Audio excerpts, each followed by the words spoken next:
आज के इस वीडियो में हम बात करेंगे गुडईयर इंडिया कंपनी के बारे में। मैक्सिमम लोगों ने इस कंपनी का नाम सुना होगा, अदरवाइज हम समझने की कोशिश करेंगे कंपनी कितनी अच्छी है बुक्स में, साथ ही में चार्ट के ऊपर प्राइस कितना अट्रैक्टिव चल रहा है फिर नहीं चल रहा है। लेकिन सबसे पहले हम कंपनी के बिजनेस को समझने की कोशिश करते हैं। ये कंपनी इंगेज्ड है in the business of manufacturing and trading tyres या फिर टायर से रिलेटेड चीज़ें लाइक ट्यूब्स, फ्लैप्स एक्सेट्रा। मतलब टायर बनाती भी है एंड बेचती भी है। वहीं अगर हम बात करें, it is a leading player in India farm tyre market की बात करें। फार्म टायर का मतलब वो होता है उन व्हीकल्स को इसमें लिया जाता है जिनकी ज़रूरत फार्मिंग के टाइम में पड़ती है। लाइक अगर हम बात करें ट्रैक्टर की बात करें या फिर हम बात करें हार्वेस्टर एक्सेट्रा, इन सारे हैवी व्हीकल्स के लिए कंपनी जो टायर बनाती है। आगे अगर हम बात करें, इट मैन्युफैक्चर फार्म टायर, ये तो आप समझ गए। कमर्शियल ट्रक टायर भी ये कंपनी बनाती है, उनके लिए ट्यूब्स एंड फ्लैप्स भी बनाती है। It also serve passenger vehicle segment में भी, मतलब वहाँ उस सेगमेंट के लिए भी ये कंपनी टायर बनाती है। और सारे टायर निकल के आते हैं किस नाम से? गुडईयर के नाम से। आई एम श्योर गुडईयर का टायर आपने देखा होगा एटलीस्ट तो। नेक्स्ट अगर हम बात करें, it farm tyre to all major tractor companies. जैसे कि हम बात करें, स्कॉट्स का नाम आपने सुना होगा, कंपनी लिस्टेड है। महिंद्रा ट्रैक्टर की बात करें तो कुल मिला के इन बड़ी कंपनीज के व्हीकल के लिए जो टायर बनाते हैं गुडईयर बनाते हैं, या फिर ये कहें वो इसी कंपनी के प्रोडक्ट को यूज़ करते हैं। नेक्स्ट अगर हम बात करें, मेजॉरिटी जो रेवेन्यू आता है इस कंपनी के पास इंडिया से ही आता है 90% के आसपास। एंड उसमें से भी 90 को अगर हम डिवाइड करें, टायर से आता है 95% रेवेन्यू और ट्यूब से आता है 5% रेवेन्यू। तो कुल मिला के इनका फोकस, इनका टारगेट किस सेगमेंट को करें सब आपके सामने है। इसके बाद अगर हम बात करें, इट ऑल्सो मैन्युफैक्चरिंग प्लांट की बात करें, दो है, एक है हरियाणा में, दूसरा है महाराष्ट्र में। तो ये हैं दो इनके मैन्युफैक्चरिंग प्लांट। अब कंपनी के बारे में अभी तक आप समझ चुके होंगे। अगर हम बात करें, इसने रिटर्न कैसे दिए अपने इन्वेस्टर को, एक साल में दिए हैं -1% के रिटर्न। ऐसे मार्केट में जहां बहुत सारी चीज़ें टूटी पड़ी हुई है, शेयर की हम स्पेशली बात करें तो मार्केट की भी बात करें, वहाँ पर इसने नेगेटिव रिटर्न दिया है 1% का। कुल मिला के हो सकता है जिस दिन आप ये वीडियो देख रहे होंगे उस दिन ये 2% ऊपर हो या 2% नीचे हो, तो कुल मिला के फ्लैट है, इसे आप ठीक ही कहेंगे। एंड 2 साल की बात करें, 30% के रिटर्न दिए हैं। तो ये है इसके रिटर्न अभी तक के।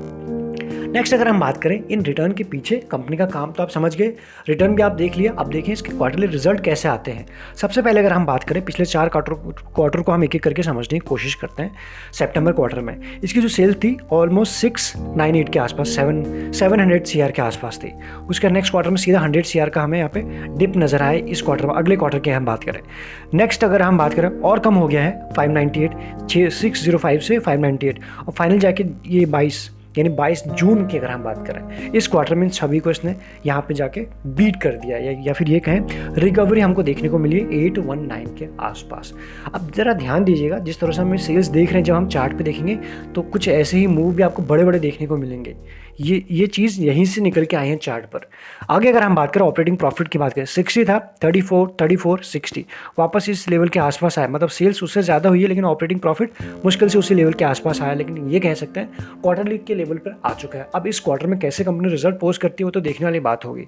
नेक्स्ट अगर हम बात करें नेट प्रॉफिट की बात करें, 39, 19, 17 पहुँच गया था एक बार के लिए। मेन जो होता है नेट प्रॉफिट की बात करें 17 और 38 के आसपास।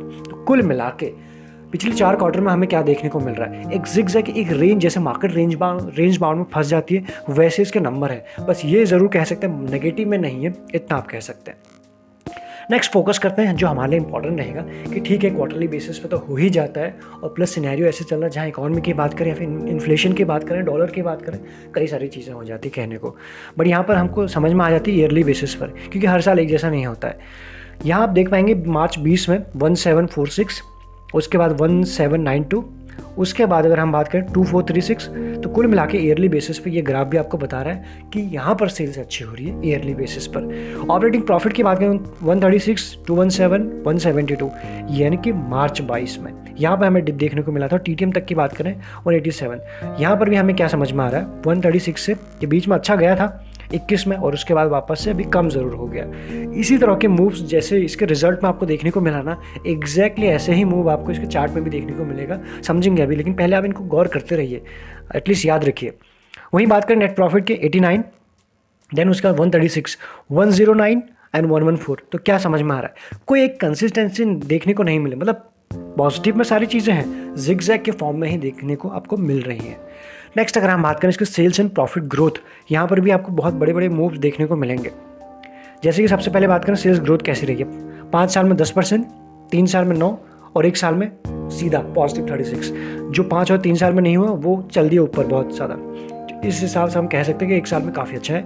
लेकिन अगर हम बात करें प्रॉफिट ग्रोथ की, -4 5 साल में, 3 साल में सिर्फ पॉजिटिव में 1, और 1 साल की बात करें सेल्स तो हुई है, लेकिन जैसे हमको वहाँ देखने को भी मिल रहा था प्रॉफिट ग्रोथ या फिर ऑपरेटिंग प्रॉफिट, उसमें आपको डिप देखने को मिल रही थी, वो आपको यहाँ पर भी देखने को मिल ही रही है। तो इसीलिए ये कह रहे हैं कि एक अलग दिशा में है, एक अलग दिशा में है। तो कुल मिला के जिसे हम कहते हैं ना वोलेटाइल, कुछ वैसे ही आपको इसके नंबर देखने को मिल रहे हैं। एक होते नंबर की कम हो, हर क्वार्टर में कम हो, लेकिन कंसिस्टेंसी के साथ धीरे धीरे इसे बढ़ते रहे। इसमें कुछ अलग हो रहा है, जिग जैग के फॉर्म में आपको नंबर्स देखने को मिल रहे हैं। नेक्स्ट अगर हम बात करें ROE और ROC की बात भी कर लें यहाँ पर, तो आपको देखेंगे सबसे पहले यहाँ भी आप देख सकते हैं ROE 5 साल में 14, फिर 13 और 13। तो ये अगर हम जो बेसिक पैरामीटर है 15, 20 या 20 तो बोलते हैं कि 20 से ऊपर तो एटलीस्ट होना ही चाहिए, वहाँ से तो कम है, लेकिन ये पिछले 2 साल से देखें, पिछले 3 साल से उसी लेवल के आसपास है। ROC की बात करें 20, 18, 18, तो कुल मिला के सेम कुछ वैसा ही हाल है जैसे ROE का है, वैसे ROC का ही है, यानी लगभग एक ही लेवल के आसपास ट्रेड कर रहे हैं। तो ये है इसके एज ऑफ नाउ कि किस तरह से रिटर्न ये कंपनी कमा रही है ROE के फॉर्म में। नेक्स्ट अगर हम बात करें मेजॉरिटी किसके पास है, शेयर की बात करें प्रमोटर के पास है। एज पर द नियम 75 से नीचे प्रमोटर के पास होने चाहिए, तो एग्जैक्टली कुछ वैसा ही है। 74 है प्रमोटर के पास, FIs के पास नॉट इवन 1%, DIs की नज़र ज़रूर है 6.85%, और पब्लिक की बात करें 18+ है। तो ये है एज ऑफ नाउ के रीसेंट की होल्डिंग। एंड अगर हम बात करें प्रमोटर ने 74% जो उनके पास है, कोई भी शेयर प्लेस नहीं रखा है, जो एक अच्छी बात है। इतना समझ गए। अब हम बात करें FIs DIs के बाद म्यूचुअल फंड। सबसे पहला HDFC का small cap fund direct growth 0.70, सिर्फ नाम मात्र का है। दूसरा फंड भी HDFC का है, रिटायरमेंट सेविंग फंड, एंड उसका भी 0.69। नेक्स्ट अगर हम बात करें HDFC equity saving direct plan growth 0.34, और उसके बाद HDFC, मतलब कुल मिला के HDFC ग्रुप इसमें इन्वेस्टेड है, लेकिन कितना है आप देख सकते हो 0.24, 25, 34, 69, 1% भी नहीं है। ये है रीज़न का इसका जो शेयर होल्डिंग पैटर्न है उसका ब्रेकअप। इसके बाद अगर हम बात करते हैं दूसरी अच्छी बात जो है इस कंपनी में, ज़ीरो कोई भी प्लेज नहीं है, एंड डेट भी नहीं है, ज़ीरो डेट है। कंपेयर करें कैश भी कंपनी के पास है, लगभग बात करें 389, ऑलमोस्ट 390 करोड़ के आसपास कंपनी के पास कैश अभी एज ऑफ नाउ अवेलेबल है, जो अच्छी बात है। अब नेक्स्ट क्वार्टर में जब अब ये रिजल्ट जो शुरू हो गए, इसमें कैसे कंपनी परफॉर्म करती है वो तो देखने वाली बात हुई। कैश का इन्होंने क्या किया तो वो भी देखने वाली बात है। अब हम बात करें इसके मार्केट कैप की, 2376 इतने CR की इसकी मार्केट कैप है। एज ऑफ नाउ छोटी कंपनी है, बट धीरे धीरे ग्रो कर सकती है। जिस सेगमेंट में काम करती है, जिस तरह से काम कर रही है, वहाँ पर ये काम ज़रूर थोड़ा अच्छा कर सकती है, स्कोप है इसके पास। वहीं अगर हम बात करें डिविडेंड यील्ड, जो आपने थंबनेल में भी पढ़ा होगा कि 9.71% फिक्स रिटर्न, यही एक ऐसी चीज़ है जिसके वजह से आपने देखा FIs DIs वो इसमें भी इन्वेस्टेड है। ये भी आप चीज़ को ध्यान में समझने की कोशिश करें, या फिर ये कहें कुछ स्मार्ट रिटेल इन्वेस्टर भी इसमें ऐसे हो सकते हैं जिन्होंने इस कंपनी में इन्वेस्ट करके रखा होगा सिर्फ।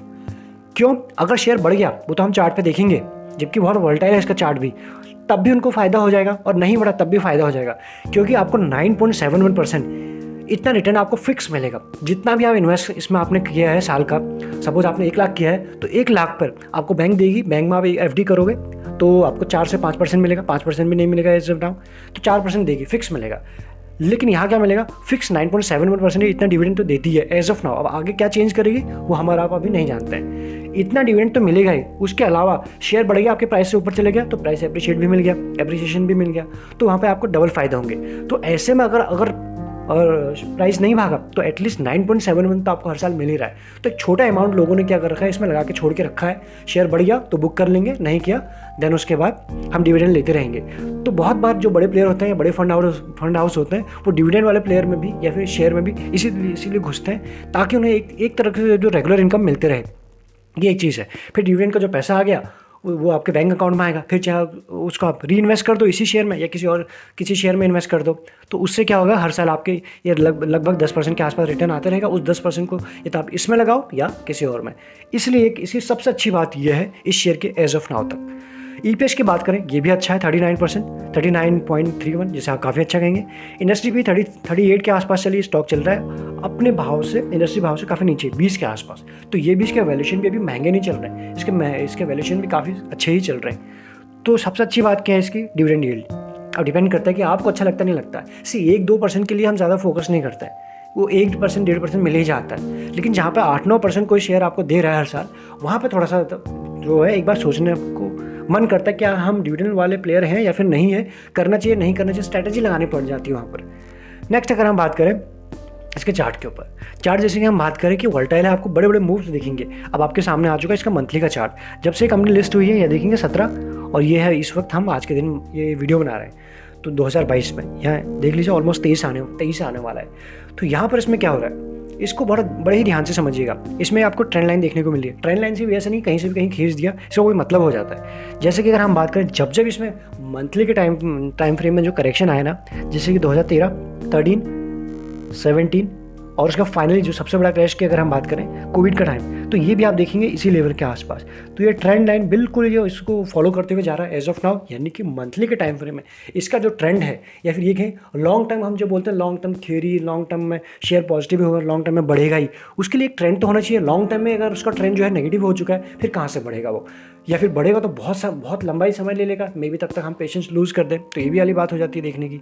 तो ऐसे में क्या करें, इसने अपने जो ट्रेंड है उसको ब्रेक नहीं किया है। इवन जब से कंपनी लिस्ट हुई है, छोटा डिप था, देन उसके बाद और देखिए अब हायर हाइज की सीरीज़ बनते गए, लोअर लोज की सीरीज़, यहाँ पे टॉप आउट हुआ था लगभग बात करें 19 के आसपास। उसके बाद फिर थोड़ा सा करेक्ट हो ही रहा था, लेकिन कोविड ने इसको थोड़ा और नीचे धक्का दे दिया। उसके बाद आप देखेंगे उसी लेवल को इसने टेस्ट किया था यहाँ पर, और फिर से एक और कोशिश कर रहा है। तो कुल मिला के ये कुछ इस तरह से पैटर्न इसमें बनता हुआ है। ऑल्दो कोई पैटर्न नहीं है अभी, ये सिर्फ जो भी ड्रॉ किया ऐसा ही है, लेकिन कुल मिलाकर हमें एक चीज़ बिल्कुल समझ में आ रहा है कि यहाँ पर इसका रेजिस्टेंस ये है। तो मंथली में अभी तक सिर्फ इतना समझ में आ रहा है। इसको नैरो करते हुए आगे बढ़ते हैं, आगे बढ़े। सारे इंपॉर्टेंट लिंक्स मिलेंगे आपको डिस्क्रिप्शन में, लगे यूजफुल तो आप ज्वाइन बटन भी कंसिडर कर सकते हो फॉर एक्स्ट्रा लर्निंग के लिए।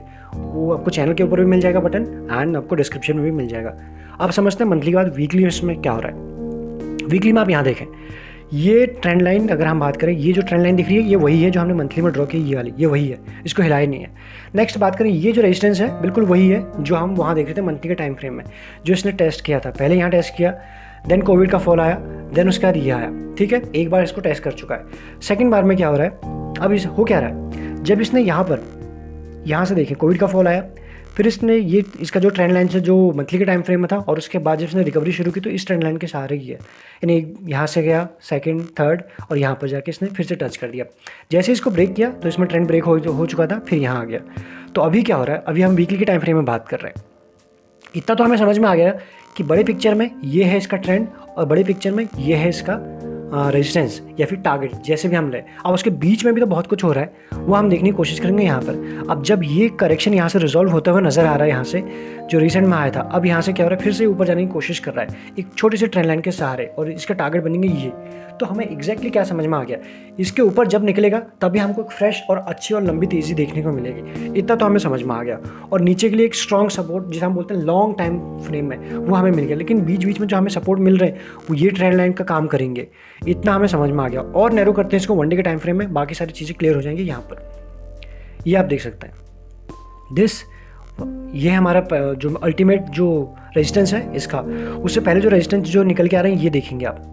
तो अगर ये शेयर एक बार गया, दूसरी बार गया, थर्ड बार इस सहारे जा रहा है, तो यहाँ पर अगर हम बाइंग करते हैं इसी ट्रेंड लाइन के सहारे, मतलब इसके नीचे गया तो हमारा स्टॉप लॉस भी यही रहेगा बस यहाँ पर। तो उसके अलावा हमें ये मिल सकता है, हमारा रिस्क और रिवॉर्ड क्या हो सकता है यहाँ से, कि जो एक बार गया, एक बार ये फिर यहाँ पर आने की कोशिश कर सकता है। ये इसकी हम बात करें, ये हमारा टारगेट होगा।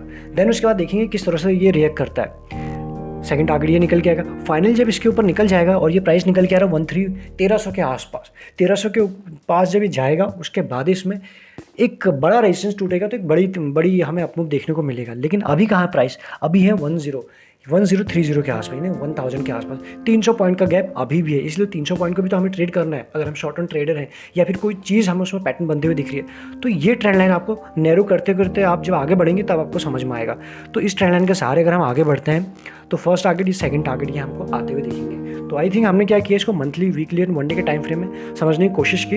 हर एक टाइम फ्रेम में हमको क्या क्या दिख रहा है। मंथली के टाइम फ्रेम में सपोर्ट रेजिस्टेंस हमको दिख गए, वनडे के टाइम फ्रेम में हमने देखा कि एंट्री एग्जिट कहाँ ली जा सकती है, सो दैट हमारे एंट्री एग्जिट में दिक्कत ना हो, हमारा risk and reward ratio favourable हो। यहाँ पर जिस प्राइस पर अभी है, यहाँ से risk and reward ratio favourable नजर आ रहा है, क्योंकि रिस्क हम ट्रेंड लाइन टूटेगा, हम छोड़ देंगे उसको, उसके बाद जब फिर से कोई नया प्राइस एक्शन बनेगा उसके बाद फिर एंट्री करेंगे। तो कुछ इस तरह से इसको आप देख सकते हैं।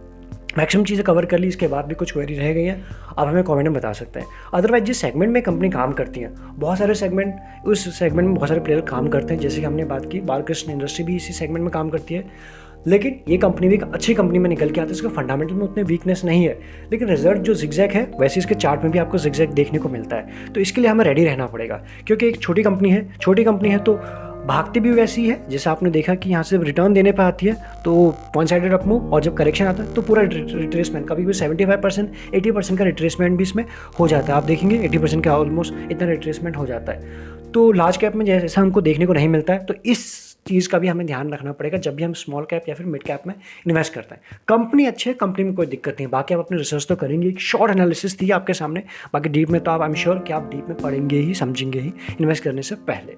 इस वीडियो में इतना ही। Thank you so much.